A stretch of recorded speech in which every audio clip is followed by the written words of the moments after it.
relación al paciente presentado por la doctora Oliver, quisimos presentarles este tema que es bastante actual, que ha sido bastante polémico durante los últimos meses, han salido muchas noticias en relación a este tema. El paciente realmente nos hizo a todos probablemente ver o averiguar un poco de qué se trataba la famosa serie de la plataforma de streaming. Y por lo mismo quisimos hacer una revisión bibliográfica sobre cómo los medios de comunicación y las redes sociales pudieran influir en la conducta suicida de nuestros adolescentes. Los temas a tratar el día de hoy, un poco de epidemiología respecto al suicidio adolescente, los factores de riesgo, un poco de historia, respecto al efecto Werther y respecto a la influencia de medios de comunicación y el efecto modeling, respecto a los clústeres o enjambres suicidas y también un poco sobre internet y suicidio, que funciona un poco distinto a los medios de comunicación masiva, respecto un poco a las intervenciones de ayuda y algunas conclusiones. Respecto al suicidio infanto-adolescente, es importante destacar que produce 164.000 muertes al año a nivel mundial. La incidencia en pacientes entre 5 y 14 años llega a un 1.2 por 100.000 habitantes, subiendo entre los 15 y los 24 años a un 19,2 por 100.000 habitantes. El problema es que esa cifra está mal estimada. ¿Por qué? Porque que se suicide un niño es un estigma para la familia. Entonces muchos de estos suicidios están pasados por accidente, posiblemente el niño se cayó del balcón, no se tiró del balcón, ¿ya? Entonces se cree que estas cifras son aún mayores. Es la segunda causa de muerte en adolescentes a nivel mundial y en Estados Unidos, y en Chile es la tercera causa de muerte en personas entre 15 y 24 años, llegando a una incidencia tal entre los pacientes de 15 a 19 años de un 11.4 por 100.000 en el año 2009 según la Guía de Prevención de Suicidio. Dentro de los factores de riesgo es importante destacar este esquemita que lo expuso el Lancet en el año 2012, que por cada paciente que vemos en urgencias que se autoagrede y que poseería un posible suicida, hay 4 pacientes que jamás van a consultar en las redes, jamás van a consultar en los servicios sanitarios y que además son potenciales suicidas. De estos suicidas, un 2% de este 20% logra consumar el suicidio. De los factores de riesgo conocidos tenemos individuales, familiares, ambientales. Dentro de los más importantes tenemos la baja autoestima, la alta impulsividad y lo principal, la desesperanza, ¿ya? Dentro de los factores familiares pueden ser problemas vinculares con ambos padres, separación o muerte parental, como en el caso de Abraham, experiencias adversas en la niñez temprana, tales como el abuso sexual, y patología psiquiátrica familiar. Y dentro de lo ambiental, y que actualmente está muy en boga, son los medios de comunicación masiva, que es lo que vamos a hablar hoy.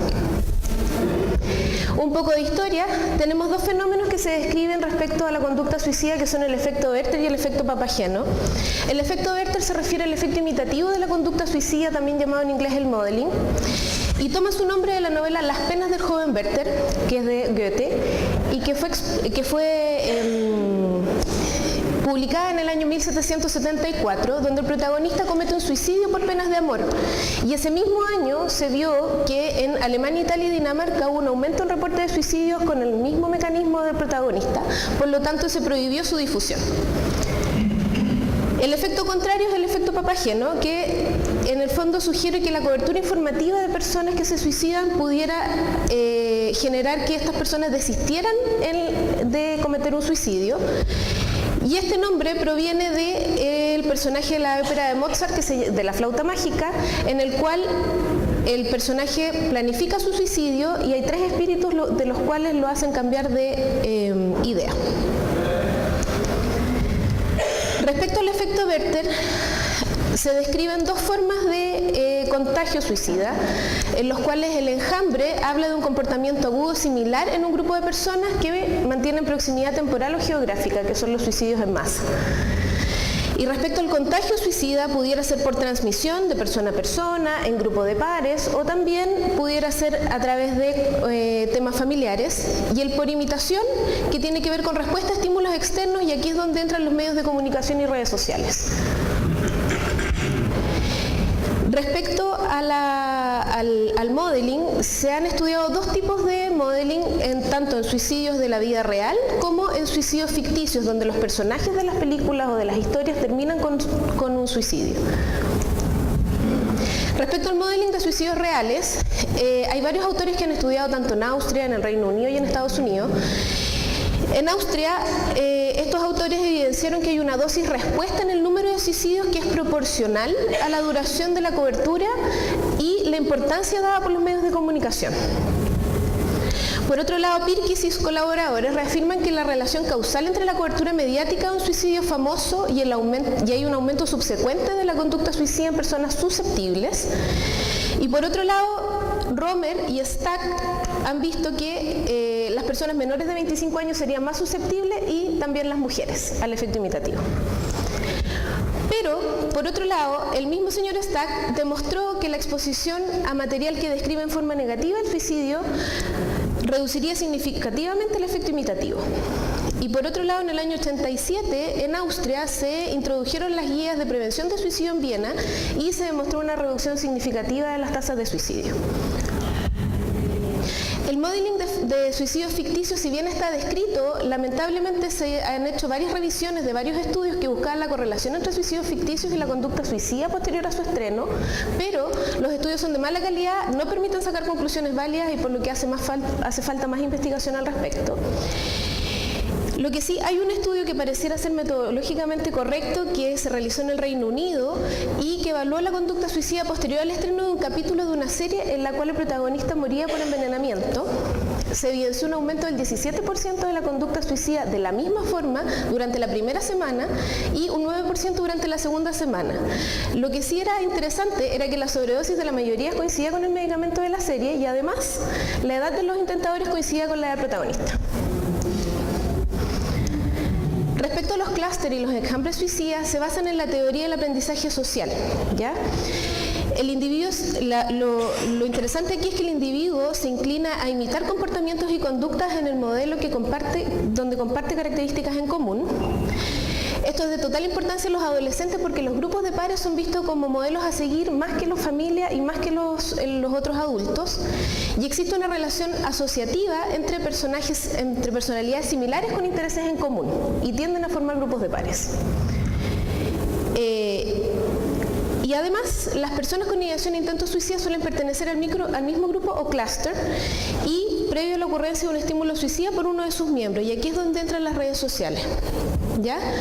¿Por qué? Porque este efecto clúster se ha visto que tiene que ver con el juego de la ballena azul, que también fue bastante en boga el último tiempo, y también tienden a formar grupos a nivel de redes sociales donde están los grupos de pares. Respecto a estos clústeres, también distintos autores lo han estudiado. La exposición a comportamientos suicida de pares presenta influencia sustancial en la ideación suicida de los miembros del grupo. Gerel y colaboradores evidencian que hay más riesgo de intentos suicida en grupos de adolescentes donde ha habido intentos suicidas más que en los que hay suicidio consumado. Se ha visto que en los grupos donde hay suicidio consumado tiende a disminuir la conducta suicida, a diferencia de los grupos donde hay más intentos que suicidios consumados. Coulter y colaboradores refieren que los adolescentes son más susceptibles a las influencias externas en el aumento del riesgo de la conducta suicida y Brent evaluó adolescentes expuestos a suicidio de un par en una escuela y evaluó a los pacientes, o sea, los niños que tenían riesgo y los que no tenían riesgo. Del primer grupo, es decir, los con riesgo suicida, el 75% se sienten identificados con la víctima, pero del segundo grupo, que en estricto rigor no tienen riesgo suicida, el 50% sí se sentía identificado con el suicidio de la víctima.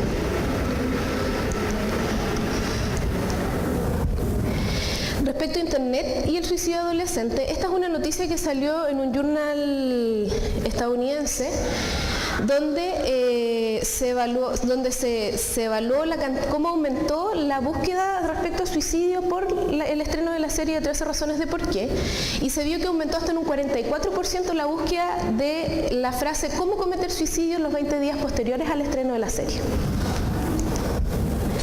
Además, hay un par de estudios en los cuales se revisan páginas con contenido pro-suicida. Bill evaluó un total de 480 páginas con contenido pro-suicida, de las cuales 240 decían cómo suicidarse y eran de fácil acceso para cualquiera de nosotros. Y el señor Recupero revisó un total de 373 páginas web, que era un poquito más positivo porque había un 11% solamente con contenido pro-suicida y un 29% incluso tenía contenido anti-suicidio. Respecto Respecto a las intervenciones de ayuda, el Programa Nacional de Prevención del Suicidio habla de 2 intervenciones principales para poder ayudar a que los medios de comunicación manejen de manera correcta la información respecto al suicidio. Una de ellas es el desarrollo del sistema de ayuda a situaciones de crisis, que dado que obtener ayuda en los momentos de crisis es uno de los principales factores protectores de la conducta suicida. Y el proyecto habla de que cada región debe contar con una línea telefónica de ayuda, una página de ayuda por internet y que cada servicio de salud tiene que tener un programa de intervención en crisis. Y como segunda intervención, el apoyo técnico para una correcta cobertura mediática. La idea es hacer un plan comunicacional centrado en sensibilizar, en capacitar y apoyar a los medios de comunicación para que cumplan un rol activo en la prevención de suicidio y hacer recomendaciones comunicacionales para difundir la información sobre el suicidio. También elaborar y distribuir información de utilidad para la prevención e implementar sistemas de monitoreo. ¿Ya? Hasta hace un par de meses atrás existía esta línea libre, que era una ONG que vía telefónica atendía a adolescentes y niños que tuvieran problemas de violencia intrafamiliar, que tuvieran problemas de bullying en el colegio y también pacientes que tuvieran la intención de suicidarse, y se hacía todo un apoyo telefónico a estos pacientes. Pero lamentablemente la ONG cerró la línea telefónica el 3 de julio del 2017 y atendiendo casi 16.000 llamadas en los últimos 4 años.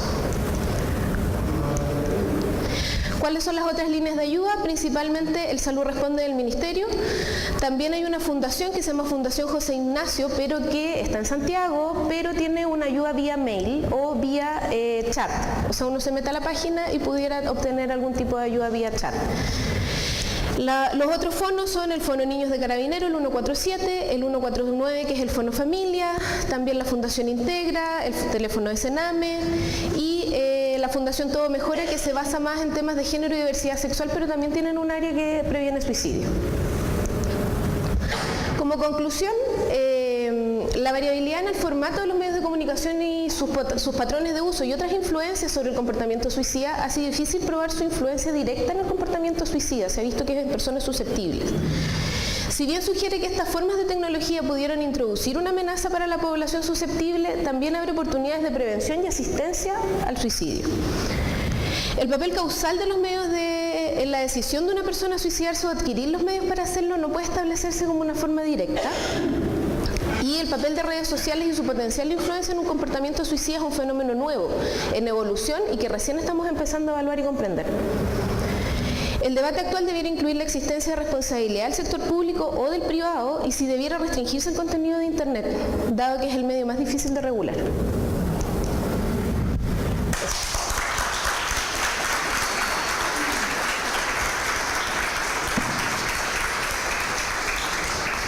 Bien, muchas gracias por 2 excelentes presentaciones que nos traen sin duda este tema de mucha actualidad y por otro lado nos recuerdan algunas aristas que reiterativamente salen, ¿no es cierto?, como es la demora en la reacción que tenemos como servicio para atender la necesidad de nuestros pacientes.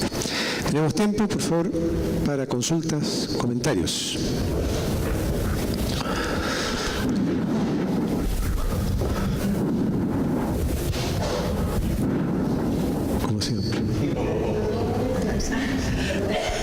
Nada, solamente felicitar a Macarena y a Consuelo. Yo siento que es un trabajo súper serio que refleja no solamente lo que clínicamente se intenta hacer con los jóvenes, la unidad siempre es un desafío atractivo cuando recibimos jóvenes que vienen más bien por una situación de patología real, más que por derivaciones judiciales que buscan encerrar a los niños, y ahí nos damos cuenta que tenemos más capacidad de intervención y de generar cambios. La evolución de Abraham es una prueba, y yo creo que el tema que se elige para el correlato es súper relevante.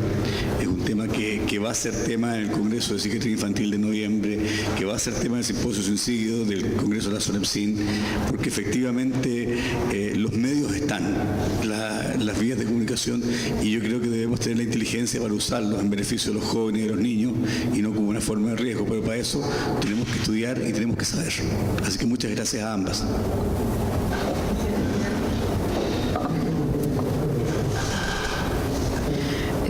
Lo que quería comentar es que igual es importante como a uno como profesional actualizarse y ver esta serie y ver de qué se trata este juego La Ballena Azul y ver las 13 razones de por qué, porque en el fondo uno tiene que saber de lo que él te está hablando, porque, o sea, yo vi la serie a raíz de él. Y ahí logré comprender muchas cosas de las que él decía, que eran muy tomadas de la serie. Así que como sugerencia para todos los que trabajamos con adolescentes, es importante estar actualizado en estas cosas. Y lo otro que voy a aprovechar de mencionarlo es que este tipo de paciente y muchos más de los que tenemos acá, sobre todo adolescentes, funcionarían súper bien con la terapia dialéctica conductual, que es algo que yo quisiera motivar a parte del equipo para que se formen en esta terapia y podamos en algún minuto hacer e implementar este tipo de tratamiento para este tipo de pacientes. La evolución es muy positiva con ellos, se ven resultados fantásticos. Yo tengo formación en terapia dialéctica conductual, pero no la puedo aplicar sola, necesito de un equipo. Entonces, quiero motivar. Eso.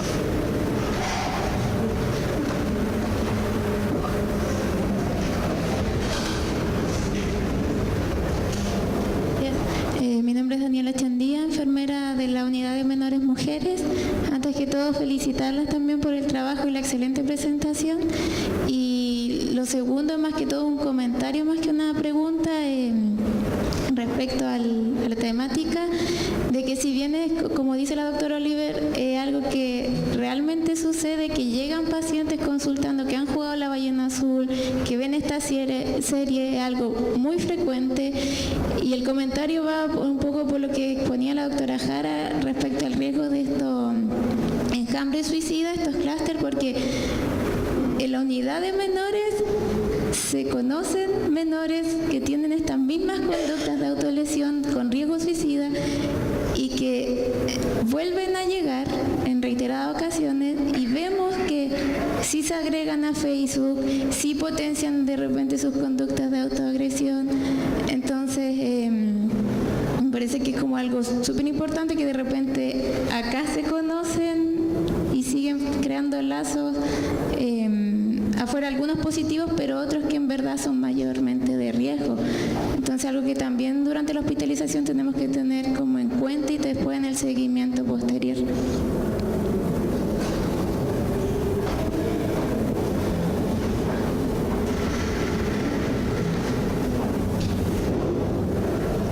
¿Alguna otra consulta de atrás, por favor?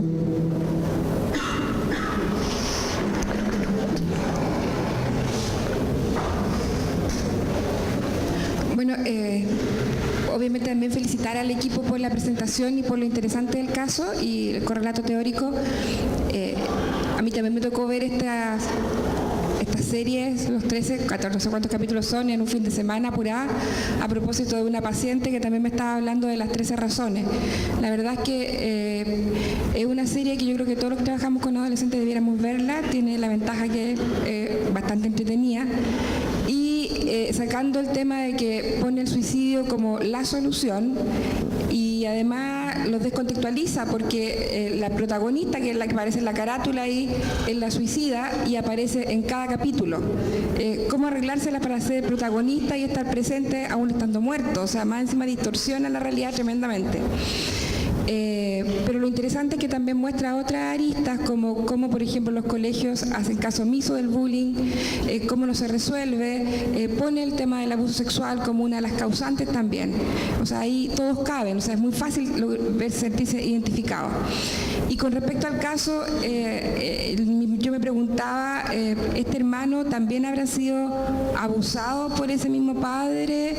No recuerdo ese antecedente, y me preguntaba también si esta madre habrá sido también abusada, porque es curioso cómo se empareja con un hombre 25 años mayor que ella, y tolera, digamos, todos estos maltratos, ¿no es cierto?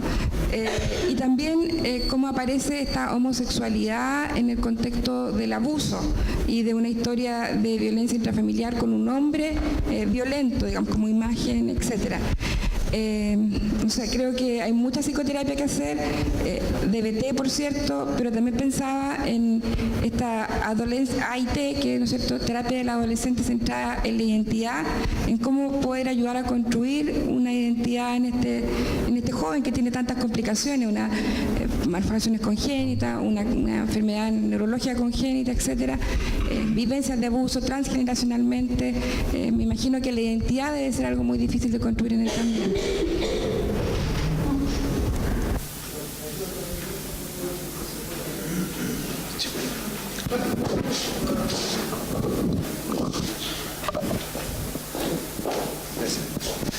Bien, nos retiraron el hombre del micrófono, no sé la razón. ¿Alguna otra? Sí, por favor.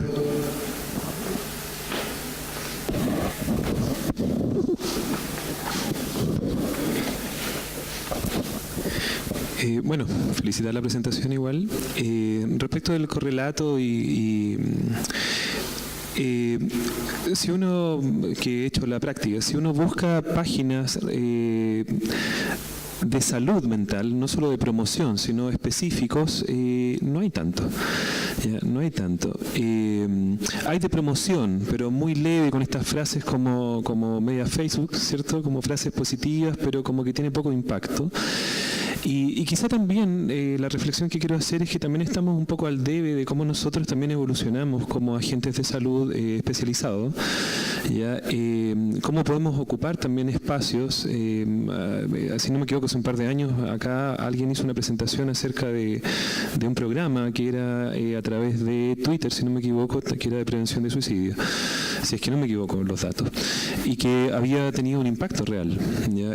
Pero fue un esfuerzo, si no me equivoco, una especie de proyecto, tesis de alguien, y creo que también estamos un poco al debe de cómo participamos en esto, ¿ya? No solamente como psicólogos dar nuestro mail, ¿cierto?, en caso de que la paciente se sienta muy mal o algo grave, sino también generar algún tipo de presencia más fuerte, no como gobierno, sino como agentes de salud especializados. Lo que yo he buscado hoy no es tanto, en otros países sí existe, ¿ya? No necesariamente desde un modelo ya teórico, sino también como gobierno, ya aparece alguna especie de apoyo. Y respecto también un poco al llamado que tú comentabas, hay muchos modelos altamente efectivos en distintos tipos de situaciones. Yo creo que también quizás lo más que el modelo solo, que lo conozco y es bastante importante, sino que tiene que ver también cómo podemos hacer un ajuste del modelo a cada situación y buscar también lo que sea altamente efectivo, no solamente lo que creemos que podría ayudar. Entonces, por un lado, creo que también esto nos llama a cómo hacemos presencia ya en las redes, poder actuar ahí, ¿cierto? Y también un poco de los modelos que también, no solo uno, también hay varios que podríamos nosotros, que no es solamente como que hay que capacitarse en algo, como un psiquiatra, no sé, un asistente social, pueden tomar herramientas, así como nosotros podemos tomar herramientas de cualquier otra disciplina. Así que yo abogo un poco por eso, buscar lo que sea eficiente y que también pueda ser una herramienta. Y bueno, agradezco harto tu presentación.